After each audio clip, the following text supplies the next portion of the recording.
திராவிட முன்னேற்ற கழகத்தின் பொறுப்பாளர்கள் எப்படி வழிகாட்டுகிறார்களோ அப்படி செயல்பட வேண்டும். அதை மனதிலே நீங்கள் இருத்திக் கொள்ள வேண்டும். நீங்கள் வேலை செய்கிற பகுதியிலே திமுக ஒன்றிய செயலாளர்கள் அல்லது நகர செயலாளர்கள் அல்லது பேரூர் செயலாளர்கள் வாக்கு சேகரிப்புக்கான வேலை திட்டங்களை வரையறுத்து இப்படி செயல்பட வேண்டும், இங்கே செல்லுங்கள், இங்கே போய் கவனம் செலுத்துங்கள், இந்த வேலையை செய்யுங்கள், சின்னத்தை வரையுங்கள், துண்டறிக்கையை கொடுங்கள் என்று சொன்னால் அதை அப்படியே ஏற்றுக்கொண்டு செயல்படுவதுதான் விடுதலை சிறுத்தைகளின் கடமை என்பதை நான் இந்த நேரத்திலே சுட்டிக்காட்ட விரும்புகிறேன். நான் ஒரு கட்சி தலைவராக இருக்கலாம், இந்த தொகுதியின் வேட்பாளராக இருக்கலாம், ஆனால் நான் இந்த அணியை வழிநடத்தக்கூடிய திராவிட முன்னேற்ற கழகத்தின் வழிகாட்டுதலை ஏற்றுக்கொண்டு செயல்படுவேன், செயல்பட வேண்டும், செயல்பட்டு இருக்கிறேன். அதுதான் ஒரு கூட்டணியின் வெற்றிக்கு நாகரிகமான அணுகுமுறையாக அமையும். தமிழ்நாடு முழுவதும் நம்முடைய கூட்டணியை தலைமை தாங்கி வழிநடத்துவது திராவிட முன்னேற்ற கழகம்தான். திராவிட முன்னேற்ற கழகத்தின் தலைவர் அண்ணன் தளபதி ஸ்டாலின் அவர்கள்தான். ஆகவே திராவிட முன்னேற்ற கழகத்தின் பொறுப்பாளர்கள் அந்தந்த பகுதிகளில் எவ்வாறு திட்டமிட்டு தேர்தல் வேலைகளை செய்ய வேண்டும் என்று வரையறுத்து வழிகாட்டுகிறார்களோ அதை அப்படியே பின்பற்ற வேண்டும். இது நான் விடுதலை சிறுத்தைகளுக்கு விடுக்கிற வேண்டுகோள். இதில் புரோட்டோகால் கிடையாது. நான் மாநில செயலாளர், நான் மண்டல செயலாளர், நான் மேலிட பொறுப்பாளர், நான் ஒருங்கிணைப்பாளர், எனவே நான் இப்படித்தான் செயல்படுவேன் என்கிற புரோட்டோகால் எதுவும் கிடையாது. இந்த 21 நாட்களும் நாம் வாக்கு சேகரிக்கும் பணியாளர்கள், அவ்வளவுதான். திருமாவளவனும் வாக்கு சேகரிக்கிற பணியாளர் தான். இந்த இயக்கத்தில் எந்த பொறுப்பிலே இருந்தாலும் சிந்தனை செல்வன் உட்பட அத்தனை பேரும் எந்த பகுதியில் நின்று வேலை செய்ய வேண்டும் என்று சொல்கிறோமோ அந்த பகுதியில் மட்டுமே நின்று வேலை செய்ய வேண்டும். தினந்தோறும் என் கண்ணு முன்னால நிற்கணும், முகத்தை காட்டணும்னு நினைக்கவே கூடாது. என்னை பார்க்க வருகிறீர்கள் என்றால் நீங்கள் ஓபி அடிக்கிறீர்கள் என்று பொருள், நீங்கள் ஏமாற்றுகிறீர்கள் என்று பொருள், ஏய்க்கிறீர்கள் என்று பொருள். இந்த 21 நாட்களில் நான் உங்கள் முகத்தை பார்க்கவே கூடாது. எங்கே பார்க்க வேண்டும் என்றால் உங்களை எந்த இடத்தில் நிறுத்தினோமோ அந்த இடத்தில் நான் பார்க்க வேண்டும். இந்த பகுதியில் தான் நீ வேலை செய்ய வேண்டும், இந்த தெருவில் தான் நீ வேலை செய்ய வேண்டும், இந்த 100 வாக்காளர்களை இந்த 21 நாட்களில் 21 தடவை நீங்கள் சந்திக்க வேண்டும் என்று உங்களுக்கு பணித்தால், திமுக தோழர்கள் வழிகாட்டினால் அந்த இடத்திலேயே நின்று வேலை செய்ய வேண்டும். நான் மாவட்டம் பூரா சுத்துவேன், சுத்தக்கூடாது. நீ மாவட்டமே கிடையாது, வாக்கு சேகரிப்பு பணியாளர் தான். இந்த 21 நாளைக்கு எல்லா புரோட்டோகாலும் சஸ்பெண்டட். மாவட்ட செயலாளர் சஸ்பெண்டட், ஒன்றிய செயலாளர் சஸ்பெண்டட், பொதுச் செயலாளரும் சஸ்பெண்டட். எல்லா வேலையும் சஸ்பெண்ட் பண்ணிடுறோம். என்னன்னா வாக்கு சேகரிக்கக்கூடிய பணியாளர் தான். எந்த இடத்தில் நின்று வேலை செய்ய வேண்டுமோ அந்த இடத்தில் வேலை செய்ய வேண்டும். இது மிக முக்கியமான கடமை. திராவிட முன்னேற்ற கழகத்தின் பொறுப்பாளர்களின் வழிகாட்டுதலை ஏற்று செயல்பட வேண்டும். இது 2வது முக்கியமான கடமை. இதை சொல்லுவதற்காகத்தான் இந்த கூட்டத்திற்கு நாம் ஏற்பாடு செய்திருக்கிறோம். அருமை தோழர்களே, 3வது, எதிரணியில் இருப்பவர்கள், எதிர் முகாம்களில் இருப்பவர்கள் நம்மை சீண்டுவார்கள், கோபப்படுத்துவார்கள், அவதூறுகளை பரப்புவார்கள். நம்முடைய செய்திகளை பாசிட்டிவாக, நேர்மறையாக நாம் சமூக ஊடகங்களில் பதிவு செய்வதோடு நின்றுவிட வேண்டும். எதிர் முகாமில் இருப்பவர்கள் பரப்புகிற எந்த செய்தியையும் நீங்கள் பார்க்கக்கூடாது. 21 நாளைக்கு யூடியூப்ல நீ போஸ்ட் தான் பண்ணணும், அப்லோட் பண்ணணும், ரீல்ஸ் போடணும். அவர்கள் பரப்புகிற எந்த செய்தியையும் பார்க்க கூடாது, நீங்கள் ஷேர் பண்ணக்கூடாது 21 நாளைக்கு. ஏனென்றால் அவர்கள் திட்டமிட்டு அவதூறுகளை பரப்பி கவனத்தை திசை திருப்புவதற்கு வாய்ப்பு இருக்கிறது. அதற்கு நாம் இடம் தரக்கூடாது. இதுதான் அகில இந்திய அளவில் பிஜேபி கையாண்டு வருகிற உத்தி, தந்திரம், சூது, சூழ்ச்சி. அதற்கு நாம் இரையாகிவிடக் கூடாது. ஆகவே 21 நாள் அல்லது 22 நாட்களுக்கு எதிரணியினர் பரப்புகிற எந்த செய்தியையும் நாம் பொருட்படுத்த தேவையில்லை. நாம் நேர்மறையாக சொல்லுவதற்கு செய்திகள் ஏராளம் இருக்கிறது. திராவிட முன்னேற்ற கழக அரசு இந்த 3 ஆண்டுகளில் சாதித்திருக்கிற சாதனைகளை சொல்லலாம். தந்தை பெரியார், பேரறிஞர் அண்ணா, முத்தமிழர் அறிஞர் கலைஞர் ஆகியோர் கட்டி காத்த கொள்கைகளை காப்பாற்ற வேண்டியது நம்முடைய கடமை என்பதை உணர்ந்து அதற்கேற்ப கருத்துக்களை பரப்பலாம். ஏன் பிஜேபியை நாம் வீழ்த்த வேண்டும், அதற்கான தேவை என்ன என்பதை மக்களிடத்திலே எடுத்துரைக்கலாம். தமிழ்நாட்டை பொறுத்தவரையில் திமுகவுக்கு நேர் எதிராக இருக்கக்கூடிய 60க்கும் மேற்பட்ட சட்டமன்ற உறுப்பினர்களை கொண்ட உண்மையான எதிர்க்கட்சி அதிமுக தான். ஆனால் நாம் அதிமுகவை எதிர்ப்பதை விட பாரதிய ஜனதாவை எதிர்க்கிறோம். அதற்கு என்ன காரணம்? இதை நாம் நினைவிலே வைத்துக் கொள்ள வேண்டும். திமுக அணிக்கு நேர் எதிராக இருக்கிற அணி அதிமுக அணி. உண்மையிலேயே சட்டமன்றத்தில் எதிர்க்கட்சியாக இருப்பது அதிமுக. தமிழ்நாட்டை பொறுத்தவரையில் பல 10 ஆண்டுகளாக, அரை நூற்றாண்டு காலத்திற்கு மேலாக 1972க்கு பின்னர் 77 இருந்து தொடர்ச்சியாக திமுக அதிமுக என்றுதான் எதிரும் புதிருமான அரசியல் போய்கொண்டிருக்கிறது. இன்றைக்கும் அதுதான். ஆனால் இந்த தேர்தலில் அதிமுகவை ஒரு பொருட்டாகவே கருதாமல் பாரதிய ஜனதாவை கொள்கை எதிரியாக முன்னிறுத்தி அகில இந்திய அளவில் நாம் ஒரு யுத்தத்தை நடத்தி கொண்டிருக்கிறோம். நம்முடைய பார்வை சிதம்பரம் தொகுதியை தாண்டி விசாலமாக விரிவுபடுத்த வேண்டும். சிதம்பரம் தொகுதியிலே போட்டியிடுகிற திருமாவளவனா அதிமுக வேட்பாளரா பாஜக வேட்பாளரா அல்ல என்பது கேள்வி. அது அல்ல கேள்வி. இந்தியாவை பாதுகாக்க வேண்டியது தேவையா இல்லையா என்பதுதான் கேள்வி. யாரிடமிருந்து இந்தியாவை பாதுகாக்க போகிறோம் என்பதுதான் கேள்வி. யாரை நாம் ஆட்சி பீடத்தில் இருந்து அப்புறப்படுத்த வேண்டும் என்பதுதான் கேள்வி. இந்த தேர்தலை பொறுத்தவரையில் நம்முடைய சிந்தனை என்பது, நம்முடைய பார்வை என்பது, நம்முடைய விவாதம் என்பது பாரதிய ஜனதா தலைமையிலான இந்த ஆட்சியை அப்புறப்படுத்தியே தீர வேண்டும். அதற்கு தமிழ்நாட்டில் 40க்கு 40 வெற்றி பெற்றாக வேண்டும். அண்ணன் தளபதி அவர்களின் கரத்தை வலுப்படுத்தியாக வேண்டும். ஒரு மாநிலத்தில் 40 இடங்களில் வெற்றி பெற்றால் பாஜகவை வீழ்த்திவிட முடியுமா என்ற கேள்வி எழும். தமிழ்நாட்டில் இப்படி நாம் செயல்படுவதைப் போல கர்நாடகாவில் அங்கே செயல்படுகிறார்கள், கேரளாவில் இடதுசாரிகள் செயல்படுகிறார்கள், மேற்கு வங்கத்திலே மம்தா பானர்ஜி செயல்படுகிறார், பஞ்சாபிலே ஆம் ஆத்மி கட்சி செயல்படுகிறது, டெல்லியிலே ஆம் ஆத்மி கட்சி செயல்படுகிறது, உத்தரப்பிரதேசத்திலே அகிலேஷ் யாதவ் செயல்படுகிறார், பீகாரிலே லல்லு பிரசாத் யாதவ் செயல்படுகிறார். அந்தந்த மாநிலங்களில் இருக்கிற கட்சிகள் பிஜேபி அங்கு வெற்றி பெற விடாமல் வீழ்த்துவதற்கான உத்திகளை வகுத்து செயல்பட்டுக் கொண்டிருக்கிறார்கள். எனவே நாம் இங்கே 40க்கு 40 வெற்றி பெற்றால், மம்தா பானர்ஜி அங்கே அத்தனை தொகுதிகளிலும் வெற்றி பெற்றால் பிஜேபியை தூக்கி எறிய முடியும். தென்னிந்திய மாநிலங்களை பொறுத்தவரையில் கர்நாடகாவிலே போன முறை அவர்கள் வெற்றி பெற முடிந்தது, ஆந்திராவிலே வெற்றி பெற முடியவில்லை, தெலுங்கானாவிலே அவர்கள் எதிர்பார்த்ததை போல வெற்றி பெற முடியவில்லை, தமிழ்நாட்டிலே அவர்களால் வாலாட்ட முடியவில்லை, கேரளாவிலே அவர்களால் எதையும் சாதிக்க முடியவில்லை. மகாராஷ்டிரா வரையில் தென்னிந்திய மாநிலங்கள் தான். இந்த தென்னிந்திய மாநிலங்கள் அவர்களின் மாய்மால அரசியலுக்கு இரையாகவில்லை. இன்றைக்கும் அதுதான் நிலை.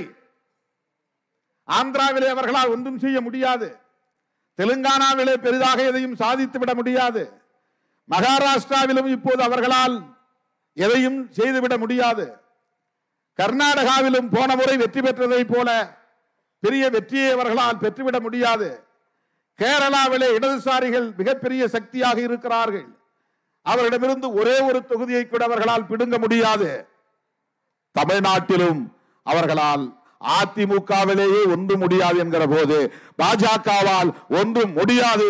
ஏற்கனவே நம்முடைய தமிழக முதல்வர் அண்ணன் தளபதி அவர்கள் தமிழ்நாட்டை பொறுத்தவரையில் பிஜேபி 0 என்று சொல்லிவிட்டார். 0. தென்னிந்திய மாநிலங்களில் அவர்களால் பெரிதாக ஒன்றும் செய்ய முடியாது என்கிற போது உத்தரப்பிரதேசத்திலும் அப்படி நாம் வெற்றி பெற்றால், மேற்கு வங்கத்திலும் வெற்றி பெற்றால், பீகாரிலும் நாம் கணிசமான வெற்றியை பெற்றால், டெல்லி பஞ்சாபிலும் வெற்றி பெற்றால் பிஜேபியை தூக்கி எறிய முடியும். ஆட்சி அதிகார பீடத்திலிருந்து அப்புறப்படுத்த முடியும். அதற்கான வியூகத்தை வகுத்தவர், முதல் புள்ளியை வைத்தவர், அதை தொடங்கி வைத்தவர் தமிழ்நாடு முதலமைச்சர் அண்ணன் தளபதி அவர்கள் என்பதை மறந்துவிடக் கூடாது. ஆகவேதான் தமிழ்நாட்டில் இருக்கிற அதிமுகவை எதிரியாக கருதாமல் அகில இந்திய அளவில் பிஜேபியை எதிரியாக முன்னிறுத்தி வியூகத்தை வகுத்து செயல் திட்டத்தை இன்றைக்கு நடைமுறைப்படுத்திக் கொண்டிருப்பவர் அண்ணன் தளபதி ஸ்டாலின் அவர்கள், தமிழ்நாடு முதல்வர் அவர்கள். அப்படிப்பட்ட அந்த முயற்சியில் அவர் வெற்றி பெற வேண்டும் என்பதற்காகத்தான் விடுதலை சிறுத்தைகள் கட்சி திராவிட முன்னேற்ற கழகத்தோடு தொடர்ந்து பயணிக்கிறது, இந்த தேர்தலிலும் பயணிக்கிறது. தோழர்களே, நாங்கள் தேர்தல் அரசியலுக்கு வந்தது 1999. அப்போது மூப்பனார் அழைத்தார். 2001 தலைவர் முத்தமிழறிஞர் கலைஞர் அவர்கள் நம்மை கூட்டணியில் இணைத்துக் கொண்டார். அதிலிருந்து இதுவரையில் 2 முறைதான் நாம் திமுக அணியில் இல்லாமல் செயல்படக்கூடிய நிலை ஏற்பட்டு இருக்கிறது. ஒன்று 2006 சட்டமன்ற பொது தேர்தலில் திமுக அணியில் நம்மால் இடம்பெற முடியவில்லை. ஆனால் 2006 உள்ளாட்சி தேர்தலில் திமுக அணிக்கு வந்துவிட்டோம். 2009 நாடாளுமன்ற தேர்தலில் திமுக கூட்டணி, 2011 சட்டமன்ற பொது தேர்தலில் திமுக கூட்டணி, 2014 திராவிட முன்னேற்ற கழகத்தின் தலைமையிலான திமுக கூட்டணி, 2019 திராவிட முன்னேற்ற கழகத்தின் தலைமையிலான கூட்டணி, 2021 திராவிட முன்னேற்ற கழகத்தின் தலைமையிலான சட்டமன்ற பொது தேர்தல் திமுக கூட்டணி, இன்றைக்கு 2024 திராவிட முன்னேற்ற கழகத்தின் தலைமையிலான மதசார்பற்ற முற்போக்கு கூட்டணியில் விடுதலை சிறுத்தைகள். இடையில் 2006 2016 நாம் வேறு அணியில் ஒரு முறை அதிமுக, ஒரே ஒரு முறை அதிமுக, 2016 மக்கள் நல கூட்டணி. இது இரண்டும் தவிர்க்க முடியாத நிலையில் ஏற்பட்டது. சரி, 2001 இருந்து தொடர்ச்சியாக 2024 வரையில் திராவிட முன்னேற்ற கழகத்தின் தலைமையிலான கூட்டணியில் நாம் தொடர்ந்து இடம்பெறுவதற்கு என்ன காரணம்? நம்மை பிடிக்காதவர்கள் பல காரணங்களை சொல்லுவார்கள். நான் மனம் திறந்து சொல்லுகிறேன். தலைவர் கலைஞர் அவர்களை 2009 பத்திரிகையாளர்கள் பார்த்து ஒரு கேள்வியை எழுப்பினார்கள். 2009 தமிழ்நாட்டுக்கு மிகப்பெரிய ஒரு நெருக்கடி. ஈழத்திலே இனப்படுகொலை உச்சத்தில் இருந்த நேரம், காங்கிரசுக்கும் திமுகவுக்கும் எதிராக இங்கே மக்கள் கிளர்ந்திருந்த நேரம், நான் ஈழத்தமிழர்களுக்கான பிரச்சனை என்கிற போது திமுக கூட்டணியில் இருந்து கொண்டே மருத்துவர் ராமதாஸ் அவர்கள் இடம்பெற்றிருந்த இன்னொரு அணியில் ஈழத்தமிழர்களுக்காக கைகோர்த்து களத்தில் நின்றேன். இந்த முரண்பாட்டை பயன்படுத்திக் கொண்டு திமுக கூட்டணியில் இருந்து என்னை வெளியேற்ற வேண்டும் என்று பலரும் அழுத்தம் கொடுத்தார்கள். அந்த நேரத்தில் பத்திரிகையாளர்கள் கலைஞர் ராமச்சந்திரா மருத்துவமனையில் இருந்து சிகிச்சை பெற்று வீடு திரும்பியதும் கேட்டார்கள். அப்போது கலைஞர் சொன்னார், தம்பி திருமாவளவன் விடுதலை சிறுத்தைகள் கட்சி எங்கள் கூட்டணியில் தான் இருக்கிறார்கள், இருப்பார்கள், தொடர்வார்கள். எங்கள் 2 கட்சிகளுக்கும் இடையிலான உறவு என்பது வெறும் தேர்தல் உறவு அல்ல, கொள்கை உறவு. நாங்கள் பேசுகிற சமூக நீதியைத்தான் தம்பி திருமாவளவன் பேசுகிறார். நாங்கள் பேசுகிற பொது உடைமை அரசியலைத்தான், சமத்துவத்தைத்தான் விடுதலை சிறுத்தைகள் கட்சி பேசுகிறது. ஆகவே எங்களுக்கும் விடுதலை சிறுத்தைகளுக்கும் இடையிலான உறவு என்பது கொள்கை சார்ந்த உறவு. எனவே திமுக விடுதலை சிறுத்தைகள் கட்சி கூட்டணி தொடரும் என்று பிரகடனம் செய்தவர் தலைவர் கலைஞர் அவர்கள். எனக்கு தெரிந்து இதுவரையில் திமுகவோடு கூட்டணி சேர்ந்த எந்த கட்சியை பற்றியும் கலைஞர் இவ்வளவு அழுத்தம் திருத்தமாக சொன்னது கிடையாது, கருத்து சொன்னது கிடையாது. எனக்கு தெரிந்து 25 ஆண்டு காலமாக நான் தேர்தல் அரசியலில் இருக்கிறேன். மாணவ பருவத்திலிருந்து கலைஞரை நான் உன்னிப்பாக கவனித்து வருகிறவன். கூட்டணி கட்சிகளை பற்றி இப்படி ஒரு நற்சான்று வழங்கியது 2009 விடுதலை சிறுத்தைகளுக்கு மட்டும்தான். ஆகவேதான் இப்போதும் நான் சொல்லுகிறேன், எவ்வளவோ நெருக்கடிகள், எவ்வளவோ முயற்சிகள் திமுக கூட்டணியை சிதறடிக்க வேண்டும் என்பதுதான். ஏன் திமுக கூட்டணியை சிதறடிக்க வேண்டும்? ரொம்ப முக்கியமான ஒரு கேள்வி. இந்த கூட்டணி 2018 காவிரி நீர் பிரச்சனைக்காக நடைபயணம் தளபதி அவர்கள் மேற்கொண்ட போது, தோழமை கட்சிகள் என்கிற அடிப்படையிலே எங்களை எல்லாம் அழைத்து இணைத்துக் கொண்ட போது கருவானது, உருவானது. அப்போது தேர்தல் நேரம் அல்ல, இது கரு கொண்ட இடம் போராட்ட களம், காவிரி நீர் உரிமைக்கான களம். திருச்சியிலே தொடங்கி டெல்டா மாவட்டங்களில் பயணம் செய்து நாகப்பட்டினத்திலே போய் முடிந்தது. அந்த பயணத்திலே நாங்கள் தளபதியோடு கைகோர்த்தோம். தேர்தல் கூட்டணியிலே இடம்பெறப் போகிறோம் என்கிற கனவோடு அல்ல, அப்படி ஒரு எண்ணம் இல்லை. தமிழ்நாட்டை காப்பாற்ற வேண்டும், வறட்சியில் சிக்கி தவிக்கிறது என்கிற நிலையில தளபதி அவர்கள் அப்போது தோழமை கட்சிகளுக்கு, தமிழ்நாட்டு அரசியல் கட்சிகளுக்கு, கருத்தொருமித்த கட்சிகளுக்கு அழைப்பு விடுத்த போது இடதுசாரிகள், சிபிஐ, சிபிஎம், மதிமுக, விடுதலை சிறுத்தைகள் எல்லோரும் அதில் இணைந்து கொண்டோம். அப்போது உருவானதுதான் 2019 நாடாளுமன்ற தேர்தலுக்கான கூட்டணி. அதிலிருந்து இதுவரையில் இந்த கூட்டணி மட்டும்தான் அகில இந்திய அளவிலேயே கட்டுக்கோப்பாக இயங்குகிற ஒரே கூட்டணி. வேறு எந்த மாநிலத்திலும் ஒரு கூட்டணி தொடர்ச்சியாக பல தேர்தல்களை சந்தித்ததாக வரலாறு இல்லை. ஒவ்வொரு தேர்தலிலும் கூட்டணி கட்சிகள் மாறி மாறி இடம்பெயர்வது உண்டு. அதே 2019 பிஜேபி, பாமக, அதிமுக மற்ற கட்சிகள் எல்லாம் கூட்டணி உருவாக்கினார்கள். அந்த தேர்தலில் அவர்கள் அவ்வளவு பேரும் சேர்ந்தும் திமுக கூட்டணி வெற்றி பெற்றது. ஒரே ஒரு தொகுதியில் அதிமுக வெற்றி பெற்றது. 40 தொகுதிகளில் 39 தொகுதிகளை வென்றெடுத்தது திமுக கூட்டணி. இன்னொன்றையும் நான் உங்களுக்கு நினைவுபடுத்த விரும்புகிறேன். 2009 முள்ளிவாய்க்கால் இனக்கொலை நடந்த நேரம் எல்லா கட்சிகளும் ஒரே அணியில் சேர்ந்து விட்டது. அந்த அணியில் இருந்த தலைவர்கள் என்னை மட்டும் தனியே வேலூரிலே அழைத்து கிட்டத்தட்ட 3/4 மணி நேரம் பிரெயின் வாஷ், மூளை செலவை செய்தார்கள். திமுக கூட்டணியில் நீங்கள் ஒருவர் தான் இருக்கிறீர்கள், நீங்கள் மட்டும் வெளியே வந்து விட்டால் போதும். இந்த தேர்தலில் தமிழ்நாட்டு மக்களின் கோபம் காங்கிரசுக்கும் திமுகவுக்கும் எதிராக இருக்கிறது. நீங்கள் மட்டும் வெளியே வந்தால் போதும், 40 இடங்களிலும் அவர்களை வீழ்த்த முடியும். இந்த முறை திமுகவை வீழ்த்தினால் அடுத்தடுத்து வருகிற தேர்தல்களில் அதிமுகவையும் வீழ்த்திவிட முடியும் என்றெல்லாம் என்னிடத்திலே பேசினார்கள். நான் அப்போது தனி ஒரு ஆளாக அவர்களிடத்திலே சிக்கிக் கொண்டேன். அந்த நேரத்தில் நான் சொன்னேன், எங்கள் கட்சியின் மூத்த தலைவர்களோடு, முன்னணி பொறுப்பாளர்களோடு கலந்து பேசி நான் முடிவு சொல்லுகிறேன் என்று அவர்களிடமிருந்து நான் நழுவி வெளியே வந்தேன். வந்த பிறகுதான் கலைஞர் அவர்களோடு நாங்கள் மீண்டும் அந்த கூட்டணியை உறுதி செய்தோம். அப்போது திமுக கூட்டணியில் இடம்பெற்றிருந்த கட்சிகள் 3 தான். ஒன்று திமுக, இன்னொன்று காங்கிரஸ், இன்னொன்று விசிக. 3 கட்சிகள் தான். எல்லா கட்சிகளும் அதிமுக அணிக்கு போய்விட்டது. அப்போது திமுக காங்கிரசுக்கு எதிராக மிகப்பெரிய கிளர்ச்சி இந்த மண்ணில் நடந்து கொண்டிருந்தது.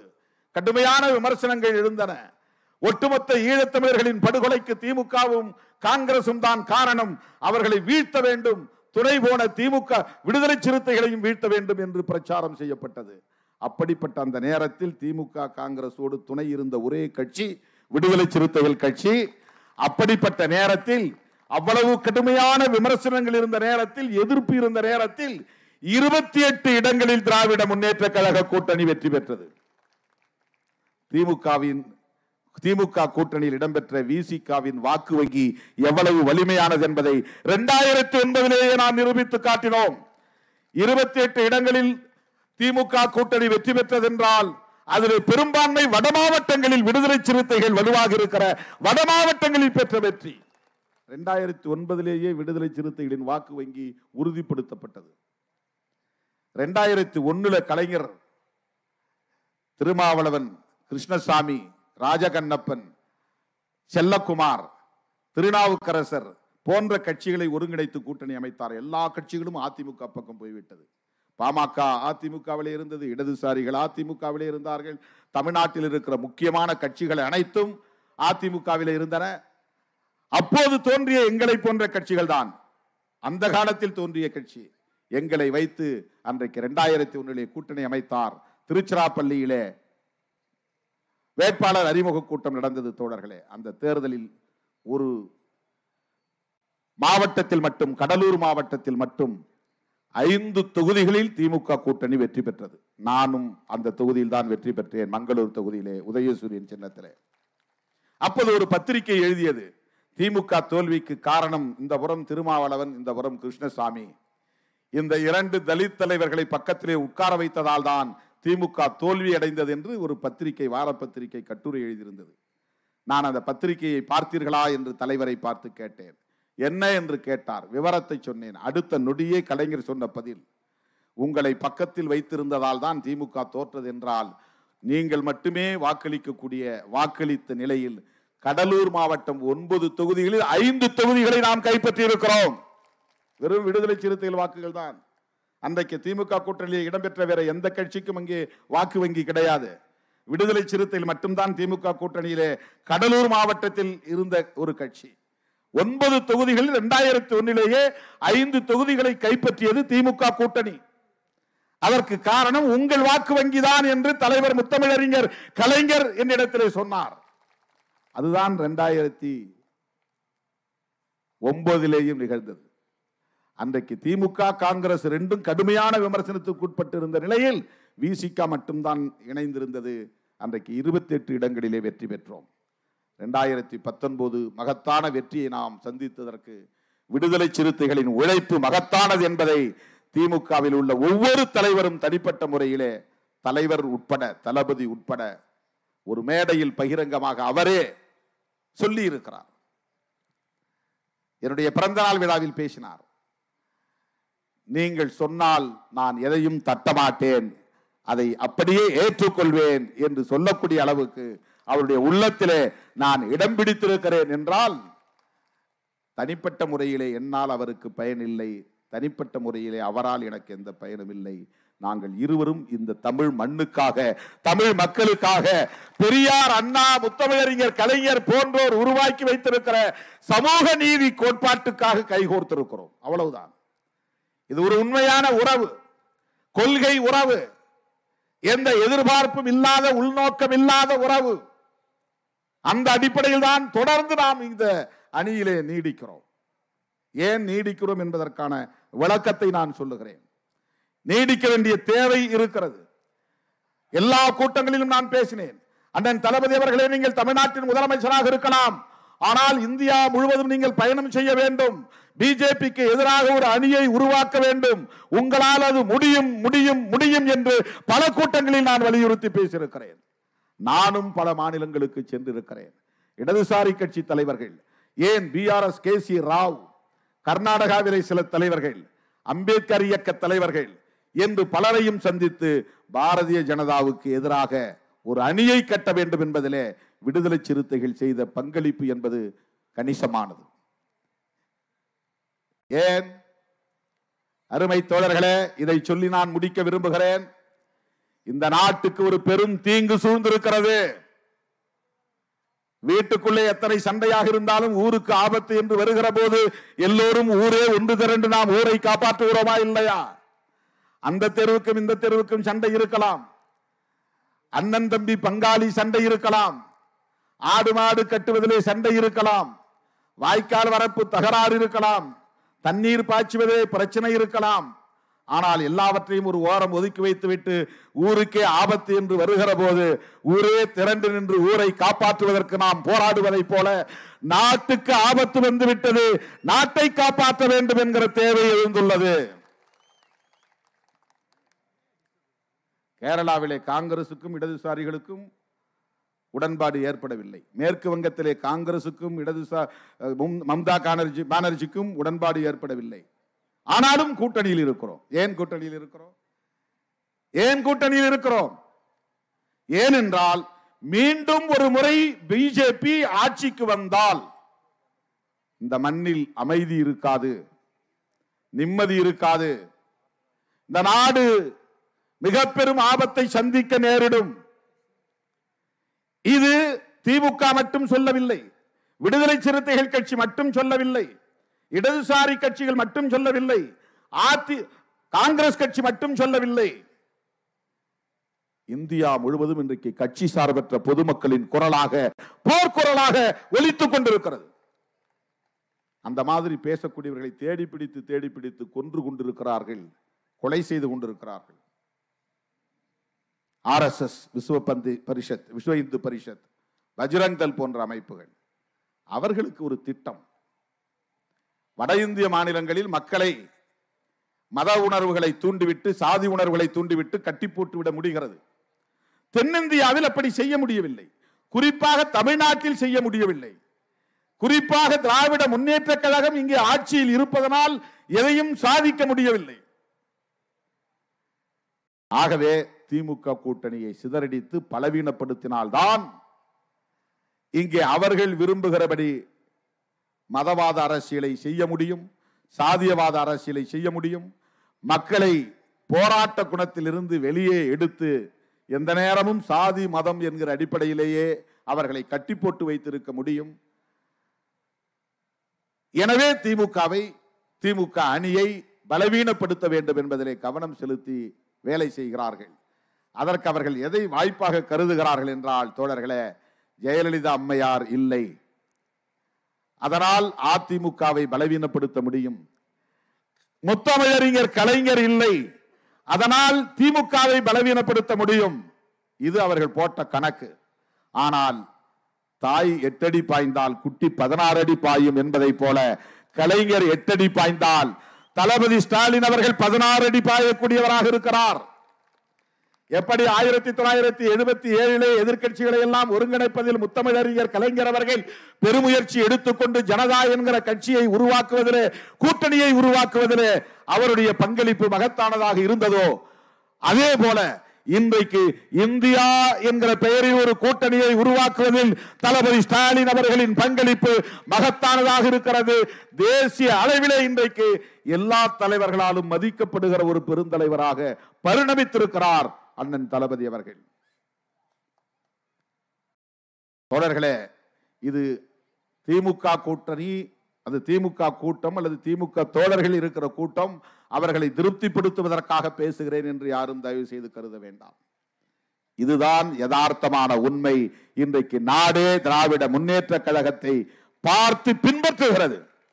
தமிழ்நாட்டில் என்ன திட்டம் நடைமுறைப்படுத்தப்படுகிறதோ அதே திட்டத்தை கர்நாடகாவிலே அல்லது ஆந்திராவிலே அல்லது உத்தரப்பிரதேசத்திலே பின்பற்றக்கூடிய அளவுக்கு இன்றைக்கு ஒரு முன்மாதிரி ஆட்சியாக, அதனால்தான் இதை திராவிட மாடல், திராவிட மாதிரி ஆட்சி என்று தளபதி அவர்கள் சொல்லுகிறார். நாங்கள் பிறருக்கு ஒரு மாடலாக இருக்கிறோம், எங்களை நீங்கள் பார்த்து பின்பற்றக்கூடிய ஒரு முன்மாதிரியாக இருக்கிறோம் என்று சொல்லத்தக்க வகையிலே ஆட்சி நிர்வாகத்தையும் திறம்பட செய்து கொண்டிருக்கிறார். கொள்கை வழியில் அரசியலை வழிநடத்தி கொண்டிருக்கிறார். அப்படிப்பட்ட அந்த கட்சியோடு சேர்ந்துதான், இந்த அணியில் இணைந்துதான் பிஜேபியை வீழ்த்த முடியும். ஏன் பிஜேபியை வீழ்த்த வேண்டும்? அரசமைப்பு சட்டத்திற்கு ஆபத்து. பிஜேபி மீண்டும் ஆட்சிக்கு வந்தால், மோடி மறுபடியும் ஆட்சிக்கு வந்தால் மாநில கட்சிகள் இருக்காது, தேர்தல்கள் நடக்காது, அதிபர் ஆட்சி முறைதான் வரும், இந்திய அரசமைப்பு சட்டம் இருக்காது, வர்ணாசிரம தர்மம் தான் அரசமைப்பு சட்டமாக மாறும், சமூக நீதியை குழி தோண்டி புதைப்பார்கள், இடஒதுக்கீட்டு கொள்கைக்கு ஆபத்து வரும். இதையெல்லாம் தெரிந்துதான் தோழர்களே விடுதலை சிறுத்தைகள் கட்சி தேசிய அளவிலே தொகுதிக்கு வந்து உங்களை எல்லாம் சந்திப்பதை விட மாநிலம் மாநிலமாக சென்று மக்களை, தலைவர்களை சந்தித்து, கூட்டணி கட்சி தலைவர்களை சந்தித்து ஒரு கருத்தியல் யுத்தம் நடத்துவதற்கான களத்தை அமைத்ததில் விடுதலை சிறுத்தைகளுக்கு பெரும் பங்கு இருக்கிறது. ஒரு நாளைக்கு 24 மணி நேரம், 24 மணி நேரமும் நான் என்ன செய்கிறேன் என்பது வெளிப்படையானது. எனக்கென்று தனியே நேரம் இல்லை. நான் குளிக்க போகிற நேரத்தை தவிர, உறங்குகிற 3 மணி நேரத்தை தவிர 21 மணி நேரமும் மக்களோடு கிடக்கிறேன். இங்கில்லை என்றால் அங்கே, அங்கே இல்லை என்றால் எங்கோ ஒரு மூலையில் மக்களோடு தான் நான் இருக்கிறேன். மக்களைத்தான் சந்தித்துக் கொண்டிருக்கிறேன். போராட்ட களங்களில் இருக்கிறேன். தோழமை கட்சிகளோடு போராடி கொண்டிருக்கிறேன். கருத்தியல் களத்தில் வாதாடி கொண்டிருக்கிறேன். மீண்டும் நான் நாடாளுமன்றத்திலே உங்கள் குரலை எதிரொலிக்க, இந்த நாட்டை பாதுகாப்பதற்கான போர்க்குரலை ஒலிக்க, அரசமைப்பு சட்டத்தை பாதுகாப்பதற்கு வாதாட, ஒரு புதிய ஆட்சியை அங்கே உருவாக்க உங்கள் பொன்னான வாக்குகளை திராவிட முன்னேற்ற கழகத்தின் தலைமையிலான மதசார்பற்ற முற்போக்கு கூட்டணிக்கு பானை சின்னத்திலே முத்திரையிடுங்கள். இது திருமாவளவருக்கு அளிக்கப்படுகிற வாக்குகள் அல்ல. இது இந்த தேசத்தை பாதுகாப்பதற்கான வாக்குகள். இந்த யுத்தம் மக்களுக்கும் சங் பரிவார் கும்பலுக்கும் இடையிலான யுத்தம், காங்கிரசுக்கும் பிஜேபிக்கும் இடையிலான யுத்தம் என்பதை விட திமுகவுக்கும் பிஜேபிக்கும் இடையிலே நடக்கிற யுத்தம் என்பதை விட இந்த நாட்டு மக்களுக்கும் சங் பரிவார் கும்பலுக்கும் இடையிலே நடக்கிற கருத்தியல் யுத்தம். இந்த யுத்தத்தை மக்கள் வெல்ல வேண்டும். மக்கள் வெல்ல வேண்டுமானால் சிதம்பரத்தில் பானை வெல்ல வேண்டும். தளபதி அவர்களின் வாழ்த்துக்களை பெற்ற பானை சின்னத்திற்கு மீண்டும் வாக்களியுங்கள். இது என் சொந்த தொகுதி. என்னை வெளியே போகிறீர்களா, வேறு தொகுதி மாறுகிறீர்களா என்று திரும்ப திரும்ப சில பேர் திட்டமிட்டு என்னை தூண்டி பார்த்தார்கள். நான் சொன்னேன், என்னுடைய சொந்த தொகுதி, நான் பிறந்த மண் இந்த மண். சிதம்பரம் தொகுதியில் நான் மீண்டும் மீண்டும் மீண்டும் நான் போட்டியிடுவேன், களம் காண்பேன் என்று நான் உறுதியாக நின்று உங்களை தேடி வந்திருக்கிறேன். உங்கள் வீட்டு பிள்ளையாக வந்திருக்கிறேன். இந்த தொகுதி எனது தாய்மடி என்கிற உணர்வோடு வந்திருக்கிறேன். உங்கள் பொன்னான வாக்குகளை, முத்தான வாக்குகளை பானை சின்னத்திலே முத்திரையிட்டு மீண்டும் வெற்றி பெற செய்யுங்கள் என்று கேட்டு, விடுதலை சிறுத்தைகள் திராவிட முன்னேற்ற கழகத்தின் பொறுப்பாளர்களின் வழிகாட்டுதலை அப்படியே ஏற்றுக்கொண்டு செயல்பட வேண்டும் என கேட்டு முடிக்கிறேன். நன்றி, வணக்கம்.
ஒரு முக்கிய அறிவிப்பு. இந்திய கூட்டணியில் அங்கம் வகிக்கக்கூடிய அனைத்து நிர்வாகிகளும் நாளை காலை 9 மணிக்கு. இந்த வீடியோ உங்களுக்கு பிடிச்சிருந்தா ப்ளீஸ் லைக் அண்ட் ஷேர் பண்ணுங்க. மறக்காம எங்க சேனலை சப்ஸ்கிரைபும் பண்ணுங்க.